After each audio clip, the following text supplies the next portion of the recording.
Olá, tudo bem? Para essa questão, nós temos aqui um gerador de 48 volts. Temos a resistência R4, temos a resistência R1 e R3 associadas dessa forma e temos a resistência R2. Para que a gente possa, conseguir resolver essa questão, são necessários alguns conceitos sobre pontos de potencial e divisão de DDPs nas associações de resistores e como identificar quais resistores estão em série e quais estão em paralelo. Vou dar duas formas para você identificar qual é qual, tá bem? A primeira delas é pela corrente elétrica. Corrente elétrica é gerada aqui no gerador, e ela vem pelo circuito. Quando ela vem continuamente, sem se dividir, é porque os elementos estão em série. Por exemplo, aqui ela vem sem dividir, então o R4 está em série com o gerador. Então, ela continua aqui e aqui ela encontra um nó. Um nó é um ponto onde o número de fios muda. Por exemplo, aqui eu tinha um fio e agora eu tenho dois, tá bem? Então, é quando o número de fios que a corrente estava percorrendo muda. Nesse caso aqui, ela teve que se dividir um pouco para cá e um pouco para cá.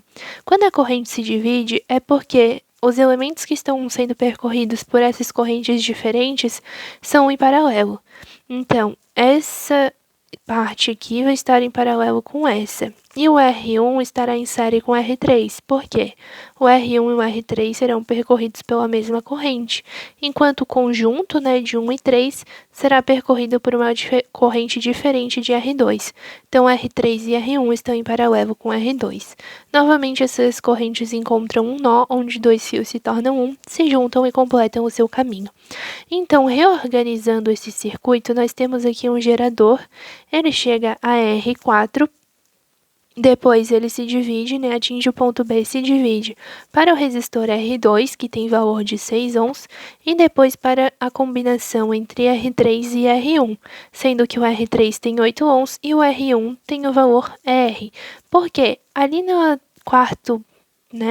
quarta setinha, um resistor R4 e um resistor R1, ambos com o mesmo valor de resistência.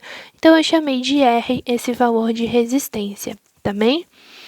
Então, aqui, completamos a associação. A outra forma seria por pontos de potencial. Eu, particularmente, chamei este ponto de potencial aqui de C, e a própria questão já se encarregou de chamar esses de B e de A. Quando elementos estão entre pontos de potencial diferentes, mas compartilham um, por exemplo, este aqui, o R4 está entre C e B. Os pontos de potencial dos terminais de R4 são C e B. Os pontos de potencial de R2 são A e B. E os pontos de potencial do conjunto R3 e R1 são A e B. Então, o que acontece, Quando eles estão entre os mesmos pontos é porque eles estão em paralelo. Quando eles estão em pontos diferentes, mas com um ponto em comum, por exemplo, esse aqui está entre C e B, e esses dois aqui estão entre A e B. O B é comum a eles, então eles estão em série, porque o C e o A são diferentes, mas tem um bem em comum que une eles. Então, está entre os mesmos pontos de potencial, como o conjunto aqui, então é porque está em paralelo. Está entre pontos diferentes, é porque está em série. Novamente, nós atingimos essa configuração aqui. Então, continuando a resolução, nós sabemos que temos aqui C e B em série com B e A. Outra coisa que nós precisamos lembrar agora é de como acontece a divisão das diferenças de potencial nas associações de resistores. Nós sabemos que, pelo fato de os pontos de potencial aqui serem os mesmos na associação em paralelo, então os elementos, o conjunto total de elementos que está em cada um dessas fileirinhas assim de paralelo terá a mesma DDP. Ou seja, esse 6 ohms terá a mesma diferença de potencial do que o conjunto 8 mais R também terá. E quando nós temos uma associação em série, essa DDP ela se divide. Por exemplo, esse 48 volts vai ser a DDP desse aqui, a DDP desse resistor aqui, que é de C e B, mais a DDP dessa associação aqui, que é entre B e A. Então, na associação em série, a soma das diferenças de potencial de todos os elementos, de todas as associações, é igual a DDP total. Ali, o enunciado fala que a diferença de potencial entre os pontos A e B é igual a 24 volts, ou seja, esses dois aqui, né, o conteúdo total, né, desses 3 resistores vai gerar 24 volts. Se a soma desses 3 aqui, né, associados, a DDP desses 3 é 24 volts, e a soma com esse aqui tem que dar 48 volts, então a soma aqui de B até C vai ser 24 volts também, porque 24 mais 24 é igual a 48. Então, esse resistor R também estará submetido a 24 volts. Aqui na associação em paralelo, nós teremos que esse resistor de 6 ohms estará submetido a 24 volts e que o conjunto 8 e R estará submetido também a 24 volts. Agora que nós sabemos isso, nós podemos entender que, né, isso aqui vai gerar um resistor equivalente por uma associação em paralelo normal. 8 mais R associado com 6 ohms vai gerar um resistor equivalente. Esse resistor equivalente é como se substituísse todos esses 3.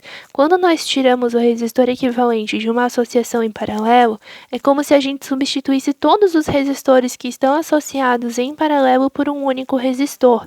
Então, a gente pode entender que o resistor equivalente, que é o resistor total dessa associação, vai ser percorrido por uma mesma corrente do que esse resistor R aqui, né? Já que esse conjunto todo está em série com esse resistor R. Então, se eles vão ter a mesma DDP, o resistor equivalente disso aqui tudo, tá? Que vai substituir esses 3, gerando um mesmo efeito.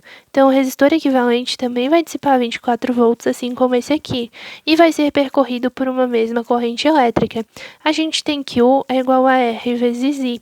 Se nós temos uma mesma corrente para esse e para o resistor equivalente, e os dois apresentarão uma mesma DDP, ou seja, esse resistor R tem 24 volts e o resistor equivalente também tem 24 volts, então o valor da resistência dos dois tem que ser o mesmo.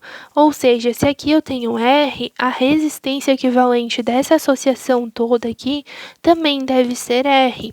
E a partir disso, nós conseguimos calcular aqui, ó, a resistência equivalente entre A e B é igual a R. E daí eu usei aquela formulazinha assim que multiplica, né, R1 vezes R2 dividido para R1 mais R2. Então, fica 8 mais R, que é esta partezinha aqui de baixo, vezes 6, dividido para a soma, 8 mais R mais 6 é igual a R, né? Porque o resistor equivalente tem que ser R. Então, aqui, 6 vezes 8, 48. 6 vezes R, 6R. 8 mais 6 fica 14. 14 mais R é igual a R. Passa esse 14 mais R multiplicando. 48 mais 6R é igual a R vezes 14 mais R. 48 mais 6R é igual a 14R mais R ao quadrado. Passa isso aqui tudo para cá, subtraindo. Então, fica R ao quadrado mais 14R menos 6R menos 48 igual a 0. R ao quadrado mais 8R menos 48 igual a 0. A partir disso, você pode resolver da forma que você quiser. Se você quiser resolver por soma e produto, né, você poderia fazer que a soma daria menos 8, a soma menos 8 e o produto menos 48. Os dois valores que fazem isso é menos 12 e mais 4, né? Que daí você já teria as raízes. Ou se você quiser, dá para fazer por Bhaskara, né? Calcula o delta, que é b quadrado menos 4ac, fica 8 ao quadrado menos 4 vezes 1 vezes menos 48. 64 mais 192 dá 256. Raiz de delta é raiz de 256, que é igual a 16. Calcula, né, os valores. X é igual a menos b, mais ou menos raiz de delta sobre 2a. Fica x é igual a menos 8, mais ou menos 16, dividido para 2 vezes 1. Se nós fazemos menos 8 mais 16, fica 8. 8 dividido para 2 dá 4. Se fazemos menos 8 menos 16 dividido para 2, fica menos 24 sobre 2, que dá menos 12, que é impossível um resistor ter valor negativo. Então, assim que a gente descobre que o valor de R, né, o valor da raiz R é igual a 4 ohms. E esse valor de R vai ser o valor tanto de R4 quanto de R1, que é o que a questão pede, né? O valor da resistência do resistor R1. Então, nós podemos afirmar que a alternativa B, esse valor fica entre 3 e 6.